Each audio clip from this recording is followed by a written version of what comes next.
காமராஜரை அவமானப்படுத்தியதாக பல்வேறு அமைப்புகள் வந்து போராட்டம் பண்ணாங்கன்னா, ஆனா அரசு வந்து இன்னும் நடவடிக்கை எடுக்கல அப்படின்னு சொல்லி குற்றச்சாட்டாங்க.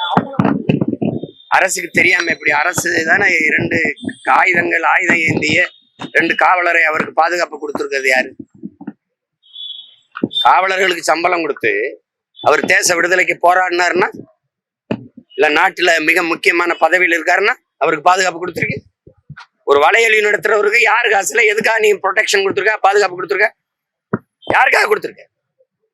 யாருக்காக கொடுத்துருக்க? எல்லாரையும் இழிவுபடுத்தி பேச சொல்லி, உங்களுக்கு எதிரானவனை கருத்து பரப்ப சொல்லி, அசிங்கமா பேச சொல்லி, அவமதிக்க சொல்லி அதானே செஞ்சிட்டு இருக்காரு. சொல்லுங்க, நீ பாதுகாத்து வச்சிருக்க? இப்படி ஒருத்தனை பாதுகாத்து வச்சிருக்க. எத்தனை நாள் வச்சிருவ? நீ எத்தனை நாள் வச்சிருவ? இன்னும் எத்தனை வருஷம்? இன்னும் ஒரு 50 வருஷம் இந்த ஆண்டற போறியா? எத்தனை நாள் வச்சிருவ நீ? எதுக்கு அவனுக்கு பாதுகாப்பு கொடுத்தா சொல்லு? எதுக்கு கொடுத்தா சொல்லு? என்ன உயிருக்கு? வாயை ஒழுங்கா வச்சுட்டு இருந்தா என்ன அச்சுறுத்தல் வருது? எதுக்கு அச்சுறுத்தல் வருது? எது வைப்ப? யார வைப்ப நீ? யார வைப்ப? கருணாநிதி வைப்பியா? அண்ணாதுரை வைப்பியா? ராமசாமி வைப்பியா? இவன் ராமசாமி வைப்பியாயா? உனக்கு என்ன கேவலமா இருக்குது? காமராஜ், முத்துராமலிங்க தவிர என்ன சாதாரணமா உங்க வீட்டுல வந்து நாங்க கூலி வேலை பார்த்து டேய் உங்களுக்கெல்லாம் நக்கலா தெரியுது என்ன?